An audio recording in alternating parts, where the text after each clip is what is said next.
Bikin penasaran? Alasan Tom Lembong menyesal pernah jadi bagian pemerintahan era Jokowi. Dilansir dari krjogja.com, Tom Lembong mengaku punya penyesalan besar pernah menjadi bagian dari pemerintahan Presiden Jokowi.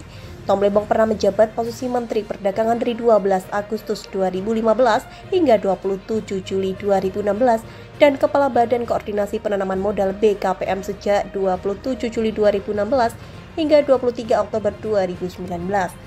Alasan Tom Lembong menyesal menjadi bagian pemerintahan Jokowi karena kala itu strategi yang dijalankan dalam membenahi ekonomi Indonesia tidak sepenuhnya berhasil. Strategi yang disepakati disebut gagal mengembangkan ekonomi di Indonesia. Menurutnya, salah satu bentuk kegagalan adalah pemerintahan Jokowi tidak dapat memperbaiki kondisi kelas menengah di Indonesia.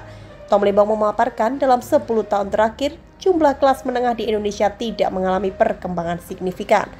Salah satu indikatornya bisa dilihat dari data tentang penjumlahan sepeda motor. Tom Lembong mengatakan pada 2013 lalu terjadi puncak penjualan sepeda motor hingga tembus 7,9 juta unit terjual. Namun dari tahun ke tahun, angka itu malah mengalami penurunan, apalagi karena terbentur pandemi. Malah hingga saat ini penjualan motor hanya di kisaran 5 juta unit per tahun.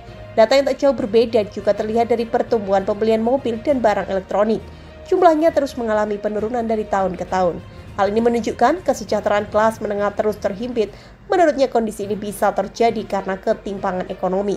Tom Lembong menilai salah satu penyebabnya adalah aliran investasi yang hanya berfokus ke industri padat modal, bukan padat karya di Indonesia.